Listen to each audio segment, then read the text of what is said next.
ابھی میں عید سے 2 دن پہلے قبرستان گیا ہوا تھا، اور وہ ایک چھوٹا سا وہاں احاطہ ہے، مغل پورے کا قبرستان ہے، درس میاں وڈا کر کے اس کو کہتے ہیں.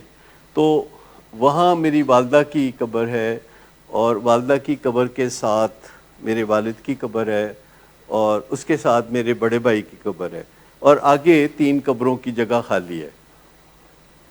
تو میں وہاں فاتحہ پڑھنے کے بعد تھوڑی دیر کے لیے بیٹھ گیا، اور مجھے اچھا لگ رہا تھا وہاں بیٹھ کے. لگا کہ میں اپنے ماں باپ کے قریب ہوں، اپنے بھائی کے قریب ہوں، ایسے پرسیپشن تھا میرا. اور مجھے خیال آیا کہ دیکھو بہت کم لوگ ہیں جنہیں پتہ ہوگا کہ انہوں نے مرنے کے بعد اس جگہ آنا ہے.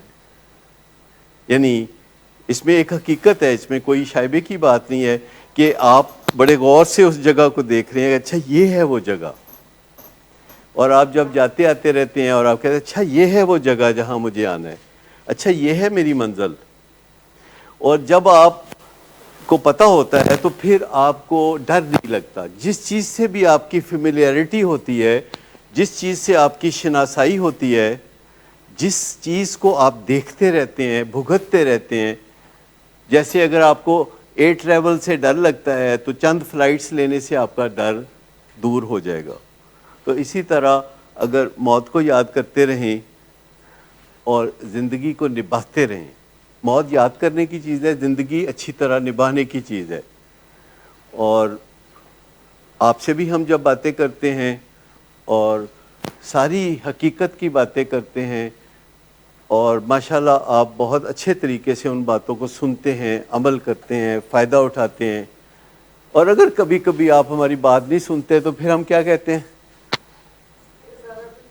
پھر ہم کہتے ہیں سارا کوئی ایتھے ہی رہ جانا ہے، اجی سب نے مر جانا ہے تے آخرت دی فکر کرو. تو پھر وہ کہتے نہیں دسو دسو کی کہہ رہے سو، پھر وہ کہتے ہیں دسو کی کہہ رہے سو.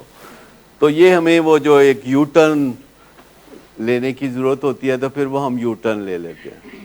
میری دعائیں ہیں، آپ خوشیاں منا کے آئے ہیں عید کی. میری دعائیں کہ آپ کا آنے والا ہر دن عید کا دن ہو اور ہر رات شب رات کی طرح ہو، لیکن you will have to work at it, you will have to do something about it.